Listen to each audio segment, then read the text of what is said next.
Alright guys, so today we're going to talk about global civil unrest. And the global civil unrest is going to spawn from the World War I and how promises were being made that weren't being kept, and how with this sense of nationalism in Europe, this sense of nationalism is going to spread to other places in the world, and it's going to start some mini revolutions. So the big one is the Mexican Revolution. They have another one in the early 1900s.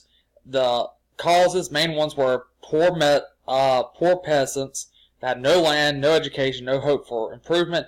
They won't have a better life. The factory workers aren't making enough money while the owners are growing wealthy. This is, again, that communist idea, socialist idea, separation between the proletariat and the bourgeoisie. And then the small middle class, they want a more democratic government so they can have more of a say in government.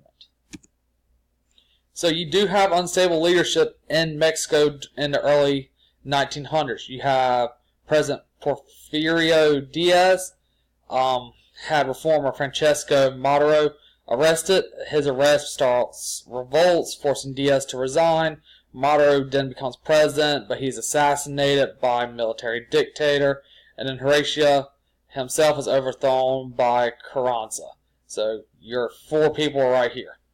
So in a short, very time, you have four different leaders from Mexico.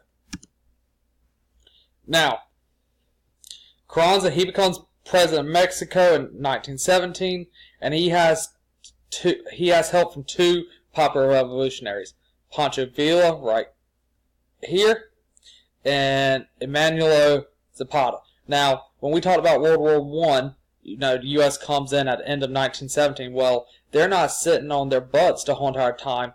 They're dealing with Pancho Villa in northern Mexico, Texas area. He's doing raids on American shipping goods on trains and everything. So the U.S. Army under Patton, they go down there and they have to fight him. And this is where Patton introduces the idea of putting a machine gun on the back of a Jeep to fight the horse cavalry that Pancho Villa has. So Carranza, he has a falling out with Villa and Zapata, and they fight. All three men ended up being assassinated, and 1 million Mexicans are killed, and U.S. troops enter Mexico, like I said, with Pancho Villa. Carranza, before he dies, he approves a new constitution of Mexico that's still in use today. So the Constitution, it breaks all these large private states down. It restricts foreign ownership, restricts power to the Catholic Church. It sets a minimum wage, and it gives women the same rights as men except voting. Men were the only ones that are still allowed to vote. So you do have the new political party, the Institutional Revolutionary Party. They nationalize all the oil production in Mexico. That way it keeps foreign investors out, it keeps foreign companies out, and it makes it so Mexico is able to start making some money for a change. They fight for social reforms, and they suppressed all political opposition. It was only this party, no other party. Now, after World War I, all these countries in here, they're going to start having more nationalism because they're becoming economically independent. Europe is having to recover after World War I, so Europe is not being able to send all their manufactured supplies to Latin America. So Latin America is having to start producing their own stuff and make their own way. And they're realizing that they can handle this, and so they start creating their own factories. They run their own businesses. They take over all the foreign businesses, and they nationalize it. They do like Mexico did. They have the nation run the businesses and keep foreign investors out. Now, that was New World, Mexico, Latin America. Now we're going to look at South Africa. So in South Africa, you have apartheid going on. Whites in especially South Africa, they're limiting freedoms of blacks. And this is the irony thing, because Africans were predominantly black in South Africa until this time. Now you have more whites coming in because of the diamond trade, all this trade going between Europe and Asia. And so they restrict the jobs for black Africans. They force them to live in certain areas like ghettos. They couldn't vote.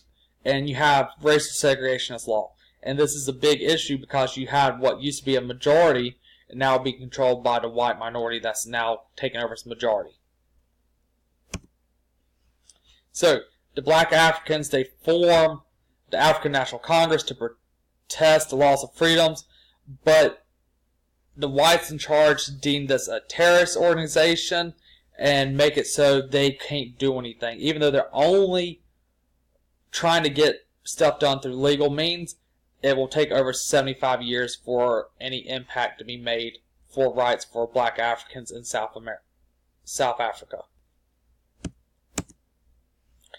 Egypt. So, World War I, Egypt was forced to fight with Britain, even though they didn't want to. They were forced to provide all this stuff for the British, even though they didn't want to. And so they have this rising rejection of Western culture. They want their new government. They want this Muslim Brotherhood. Britain in 1922, they grant Egypt its independence except for the Suez Canal. They want to have control of that so they can make all these shipment goods into Asia and cut out having to go around Africa. So, Turkey, World War I ends, the Ottoman Empire is broken up, and it's just now Turkey. They are an independent republic, and they westernize. The leader, Kemal, he wants to westernize. It's angering the Muslims because they don't want to westernize. Westernizing has this idea of becoming more Christian. He gets rid of the Muslim calendar. For example, when he uses European, he uses the Western alphabet, the style of dress. Women could dress as they wish. They could vote. And polygamy is banned. So he's getting away everything that was Muslim and going more towards Christianity. Iran, they do the same thing. They're moving away from Muslim values and moving more towards Western Christian values, which is upsetting a bunch of people. He also forced British oil companies. He goes, if y'all are going to be in my country, you're going to share the money you're making with me, or we can have a fight on our hands between the two of us.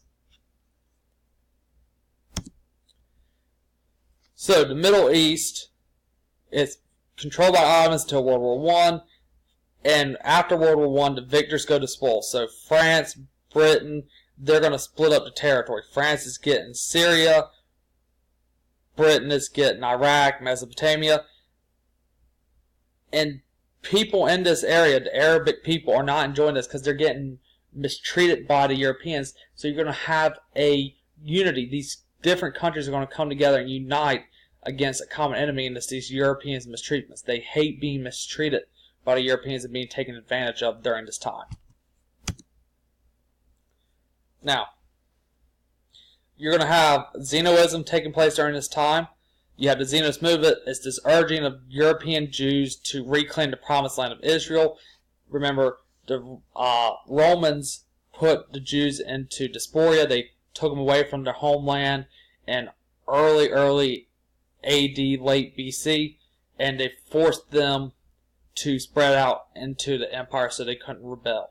Well, they want Israel back. Israel is part of Palestine, and the Arabic people in Palestine do not like this, and it's going to cause tension between the Jews and the Palestinians over this territory. And there's still tension today over this territory between the two groups. Now, India was promised their freedom after World War I for helping fight with the British. Britain doesn't keep its promise, and so you have protesters going on in India. They're protesting British colonization. They want the British out, and the British troops are going to fire on the people, and they're going to start attacking more of the protesters. So Gandhi, he gets schooled in England, so he has a law degree. He goes into South Africa, and he starts protesting for rights for Indians in that area. They're being treated unfairly. They're having racist tendencies towards these Indians that are living in the country. He then returns to India in 1914 to start protesting British rule. Now, Gandhi's view was to use nonviolent civil disobedience. You're not going to use guns. You're going to fight back with just like boycotts, refusing to do what they want. One famous thing he did was the salt march. He went to the ocean and he collected all this salt, which was against the law because England was doing that. England was making the money. And that was his idea: support democracy, equal rights, and end the caste system.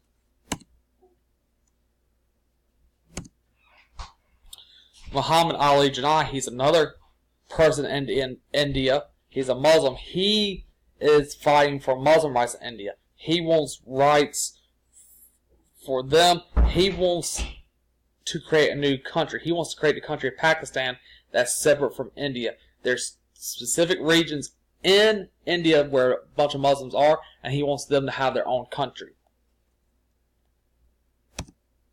So, in 1947, after World War II, a little foreshadowing, you will have India and Pakistan separate. India will be right here, and you have Pakistan right there and right there. The problem is, you have a country that's being ruled in two different areas with another country in between, so you're still going to have hostilities between the two groups. Gandhi and Jinnah, they work, they get this peace made out, but then they both die. Gandhi's assassinated, Jinnah dies from cancer, and when these two great leaders are not around to keep the peace breaks down between the two countries and war erupts between the two and they go back to fighting. So that's it for civil unrest. Now, the civil unrest is going to lead into World War II, and so tomorrow we're going to talk about World War II and the rise of totalitarian states.